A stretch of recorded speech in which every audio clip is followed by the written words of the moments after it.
talking to Dr. AARain and Ms. Hussain, and the topic is Afghanistan and Pakistan. And of course, Ms. Hussain, let's allow you during this last segment to talk about, to continue in a real sense some of the information that Dr. AARain has already given us, but to talk about Pakistan in reference to the information, the foundation that he laid there.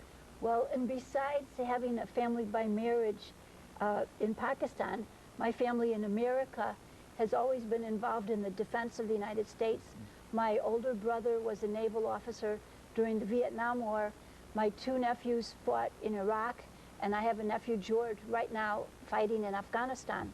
And I feel it is our duty as Americans, in remembrance of the blood that's been shed and the lives that are being risked, we have to learn from the lessons of history that Dr. AARain was referring to. We have to learn from our past mistakes and past successes not to repeat the same mistakes. So I am very concerned that we had such a quagmire in Vietnam, a counterinsurgency war. We had to leave in disgrace and humiliation. I'm very concerned that the same thing will happen in Afghanistan. And one part of me, of course, wants that my nephew should have the best equipment and people should come and help him and he should be safe and secure. But the rational side of me wants him to be withdrawn from Afghanistan, because I agree with Dr. AARain that every time we kill a civilian in Afghanistan, that spawns more terrorists, more insurgents. It gets us deeper. It makes people hate us more. And in terms of Pakistan, I'm also very concerned about the drones that we're sending into Pakistan, the incursions that we're making over the Pakistan border. Every time we kill a Pakistani, he has brothers, he has sons, he has nephews, he has family, neighbors, community that then feel honor-bound to fight in his honor. So we create many more enemies than we eliminate. And that's my #1 concern. I think it would be a terrible mistake for President Obama to send more troops into Afghanistan. And I also think it would be a terrible mistake to use more drones, more cruise missiles, more incursions into Pakistan, and create more enemies than we have already. Dr. AARain, do you see perhaps another kind of policy that would lead to perhaps assist in education, humanitarian needs, and etc. in a place like Afghanistan? As well as in Pakistan. Both of them will, yeah, but they're both the same. Yeah, both of them will welcome a non-military aid to build up their infrastructure, schools, and employment places. The problem is a lot of these fanatics or extremists are unemployed. There is poverty in that region. That's why they get recruited by Taliban. They are being paid in like thousands of dollars to go and commit suicide bombing, so their family can be taken care of. If we provide employment there, and this is a good thing that what U.S. Aid is coming to Pakistan in the shape of Kerry Lugar bill. However, the Pakistanis have a concern about the strings attached to it. They like the idea of non-military aid, so we can set up schools, colleges, and all the other infrastructure there. But there are certain conditions which Pakistanis are in uproar because they want the Pakistani army to move the army from the eastern border with India towards the western border. Also, they would allow, they want us to allow drone attacks wherever U.S. wants. That is an encroachment on our sovereignty. And the other thing is that they want certain cities to be targeted, like Quetta and Muridke. These are the areas where allegedly there are some camps. But I think there is lack of trust between U.S. and Pakistan army, as well as the rulers. They should build trust, and they should empower Pakistanis and Pakistan army to take action against these camps. But above all, I think you're simply saying what she has already said, is that we don't need to send any more troops there, because it would only create a worse situation in reality. Is that what you're saying, Mr. Hussain? Right, and with this aid, we're now talking about giving $1.5 billion in aid to Pakistan, non-military aid, for 5 years, which would come to $7.5 billion. That could do a tremendous amount of good, or it could also backfire again if we do it in a heavy-handed way.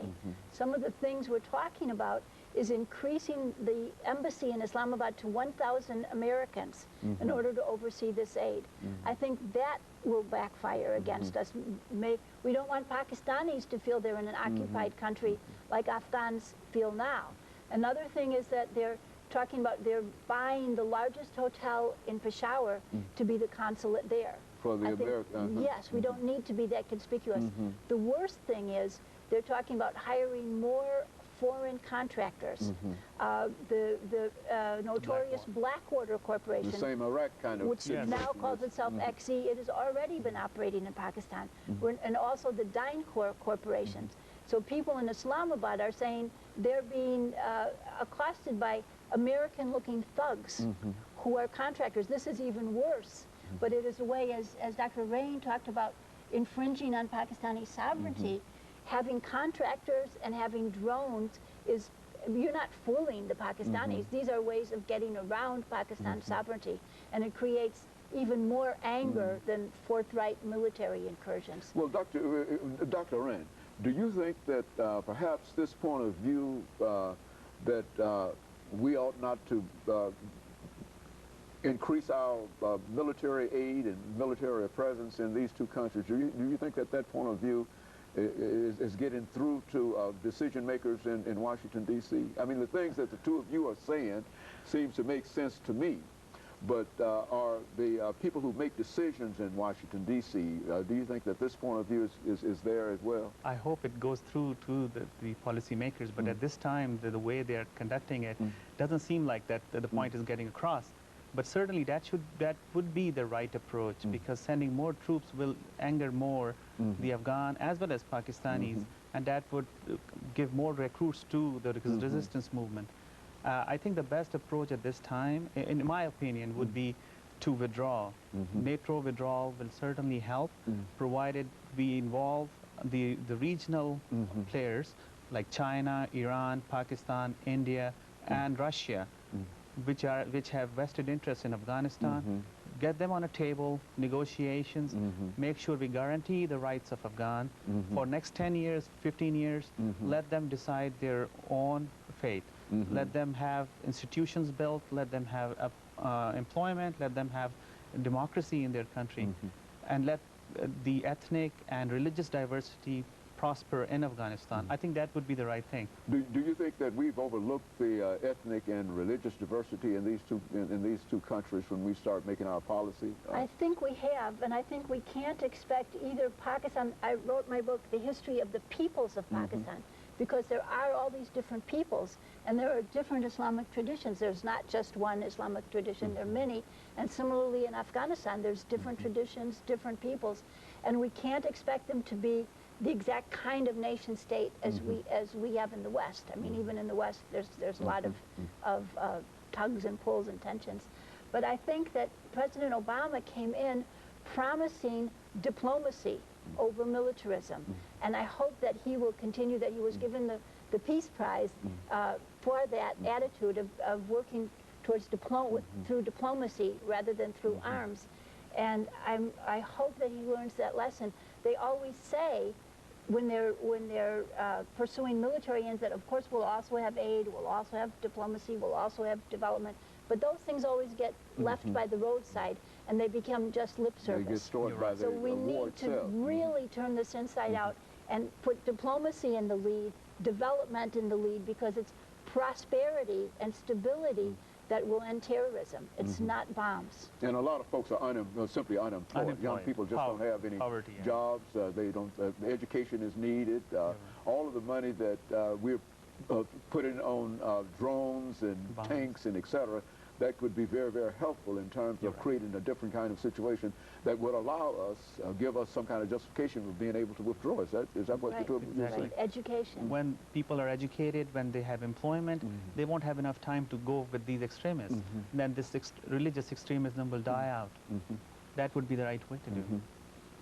Finally, we've got about a minute here before the end. Well, I just think it's been 8 years now, and what we've been doing has gotten us deeper into a quagmire.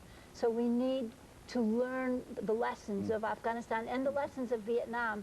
And when I was young, I was worried about my brother in the Vietnam War. Now I'm worried about my nephew in Afghanistan. We have to learn the lessons of history. Very good. And let me thank the two of you, Ms. Hussain and Dr. AARain, for coming by and giving us that excellent information today, because I think that we're all so confused in reference to what is going on, the killing and et cetera, but I think that that is a ray of hope in reference to what we're trying to do. And let me encourage our audience to tune in again next week for another informative edition of Comments. Thank you and goodbye. Thanks, Thank sir. you very much.